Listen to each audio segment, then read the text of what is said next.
All right, old school NBA fans, self-researched, NBA facts. Got another video for you. As always, thanks to anybody who watches my videos, subscribes to my channel. I really appreciate it. And this video here is one that actually I didn't know anything about, but somebody in the comments told me that the ESPN, I don't know if that's the magazine or a show or what it was. I looked into it a little bit, but it's all over the internet.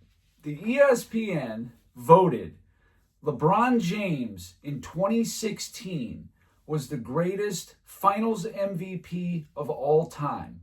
And the reasoning behind it was because he led either team in the 5 major stat categories. Okay, that's an interesting take. Well, first off, my thinking is that most people realize that LeBron James plays the game for stats.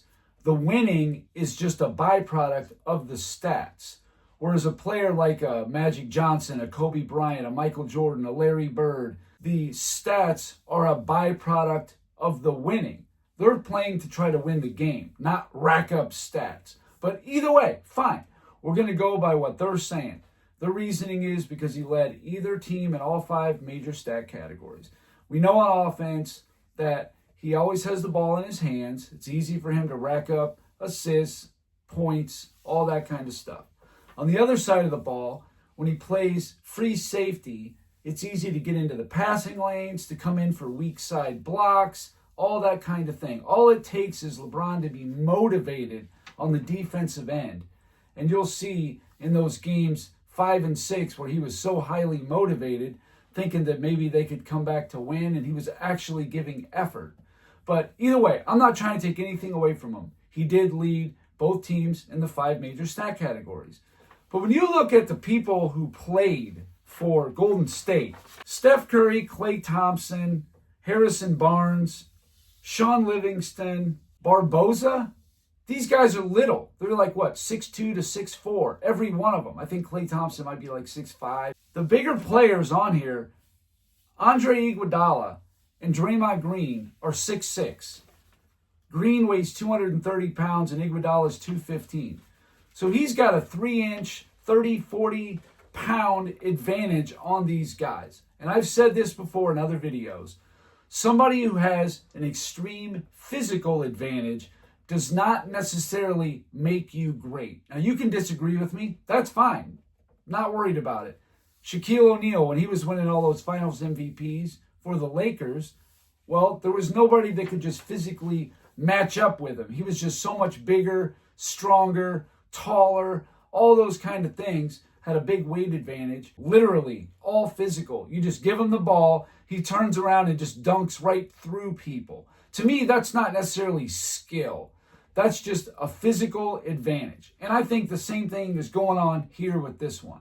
But even still, we'll put that aside. That can be debated another day. Do we think LeBron has physical advantages? Not skill is how he's able to rip off a lot of these stats. That's my contention. When you look at the history of the finals MVP, the first one was in 1969. So they have now given out 56 finals MVPs. The seasons that the league MVP actually played in the finals, that happened 27 of the 56. So this season here coming up, if Alexander, who just got named MVP, if he goes to the finals, then that'll be 28 in 57 finals. That's almost exactly 50%. So half the time that happens. And where I'm going with this is real simple. Steph Curry was the league MVP, and he played in the 2016 finals, right? But let me just throw this graphic up here real quick so you guys can understand real easy where I'm going with this. On the left column, you got the league MVP, the year they played in the finals, the opponent, who the best player on the opposing team was, the great, the all-time great, what did the league MVP points per game in the finals, and the great's teammate points per game. So in other words, Willis Reed won the MVP on the Knicks. His opponent was the Lakers. Jerry West was the great because he was the best player on the team at that point. So his best teammate was Wilt Chamberlain. Willis Reed was averaging 23 points per game. Wilt Chamberlain, 23.3. So he was actually getting 0.3 of a point more than Willis Reed. And you're going to see how extremely rare that is. You can just go right down the list. Kareem in 71 was putting up 27 points. Wes Unseld on Baltimore, his teammate Jack Marin, 18.3 points per game. So obviously Kareem is outscoring that guy by 8.7. You go right down the list. Kareem over Dave Cowens by 9.9 points. Kareem over Daryl Dawkins by 13.2. Moses Malone in 83 was getting 25.8 to Kareem's 23.5. So that's a 2.3 difference. Larry Bird in 84 was averaging 27.4 to Kareem's 26.6. Advantage Bird. In 85, Bird is giving you 23.8 points a game. James Worthy 23.7, because I would say Kareem was the great in that, at least in that series, because he won Finals MVP. And again, Bird is outscoring him. This one here, though, if you consider Magic the great, then his best teammate was Kareem, and he did outscore Bird by 1.9 points per game. And then Bird in 86, Olajuwon was the best player. His teammate Rodney McRae was at 15.3. So Bird is outscoring Rodney McRae by 8.7. Magic in 87 over Dennis Johnson at 5.2, because that was the guy who's the second best scorer is the great's teammate. See what I'm saying? Whoever was the number 2 scorer. Magic in 89 was the MVP, but he was injured. He missed too many games. Didn't do anything with that one. Michael Jordan in 91. Magic's best teammate scoring the ball was Vlade Divac at 18.2. That's a difference of 14 points. Jordan in 92 over Terry Porter by 19.6. Barkley in 93 over Pippen by 6.1. Olajuwon in 94 over John Starks by 9.2. Michael Jordan in 96 over Sean Kemp by 4 points. Karl Malone in 97 over Pippen by 3.8. Jordan in 98 over Jeff Hornacek by 22.8. God, that's the biggest one I've seen yet. Shaq in 2000 over Jalen Rose by 15 points. Iverson in 01 over Kobe by 11 points. Duncan in 03 over Kenyon Martin. 2008, Kobe over Paul Pierce by 3.9. LeBron James in 2012 over Russell Westbrook by 1.6. LeBron James over Tony Parker by 9.6. 2015, Steph Curry over Timothy Mozgov by 12 points. So now we come to the culmination of what this video is all about, what the meaning behind it is. In 2016, Steph Curry was the league MVP. LeBron James was the best player on the opposing team on Cleveland. Steph Curry was averaging 22.6 points a game in those finals. LeBron James' best scoring teammate, Kyrie Irving, was getting you 27.1 points per game.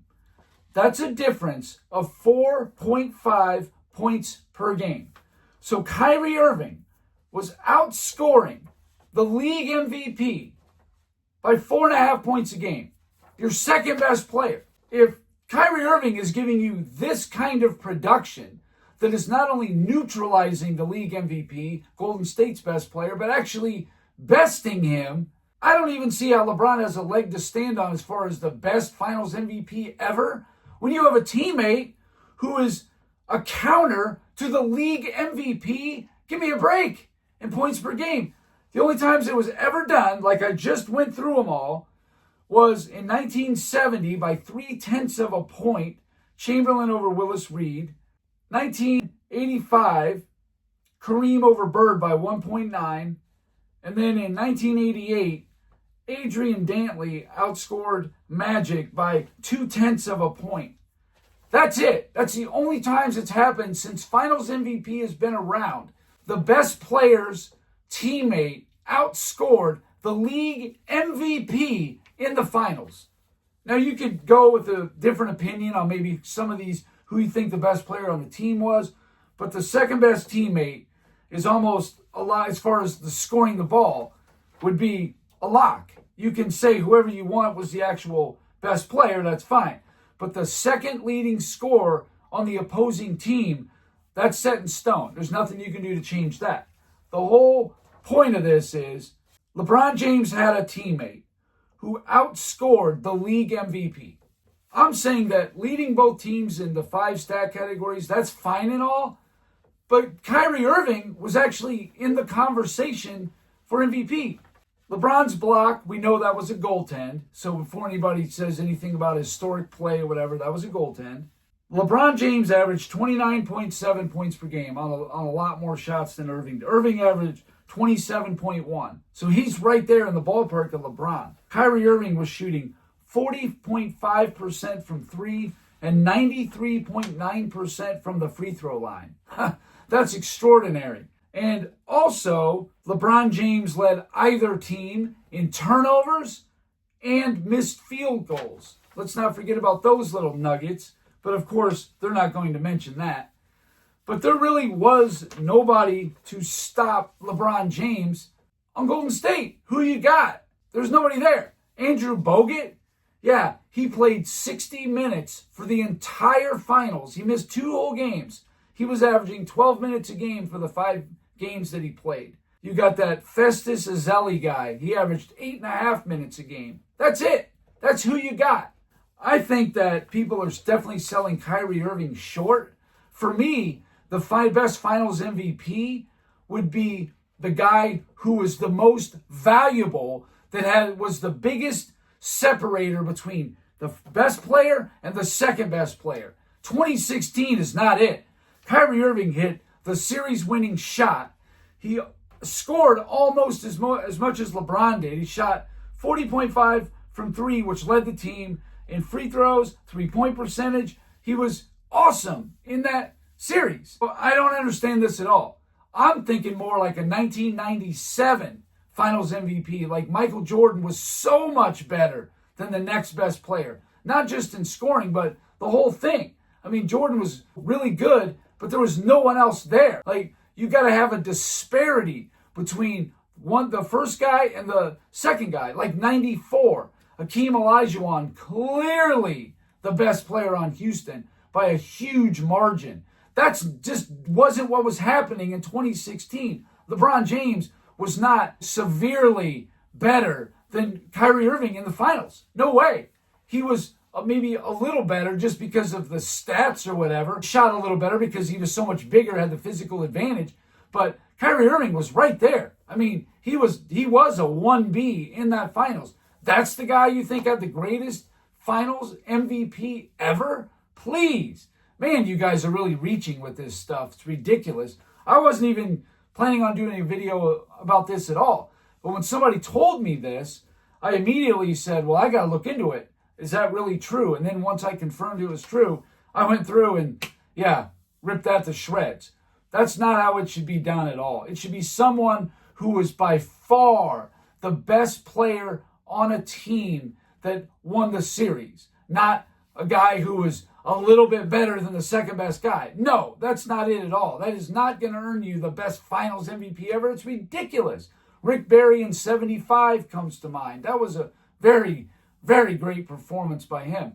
I would say Jordan 97. Top of my head, I'm saying Jordan 97, Olajuwon 94, Rick Barry in 1975.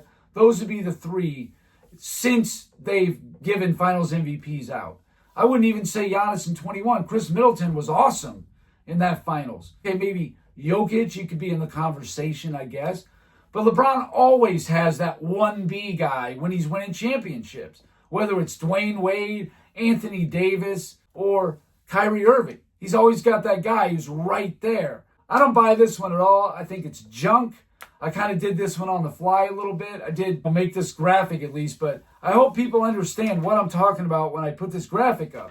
That all the MVPs that have played in the finals, Kyrie Irving outscored the league MVP more than anyone ever.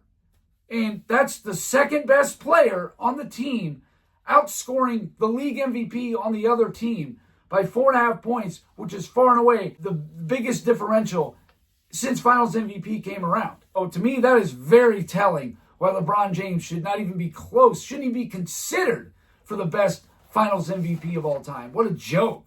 But again, they're so hung up on stats and stat categories. But LeBron led a total of 2 stat categories in his whole career. But somehow that doesn't matter. You know what I mean? It matters for this, but it doesn't matter for anything else. I'm going to leave you with this clip right here. Some Kyrie Irving 2016 finals and showing you how awesome he was in that finals. And believe me, he was not that far off from LeBron. LeBron deserved the finals MVP. I'm not saying he didn't. But Kyrie Irving was right there, at least deserved consideration. Irving the crossover. Irving the pull-up. Tries again. Connects. Shake and bake. Jumper's. Irving. Shake and bake. Jumper's good. Irving and Curry. One-on-one. Irving puts it up. It's good. Kyrie Irving from downtown. And the Cavaliers by 3. Thank you guys for watching. If you liked it, please hit the like button. If you wouldn't mind sharing the video, that would be great. If you haven't subscribed already, please do. I give daily content. And that's it. Until next time.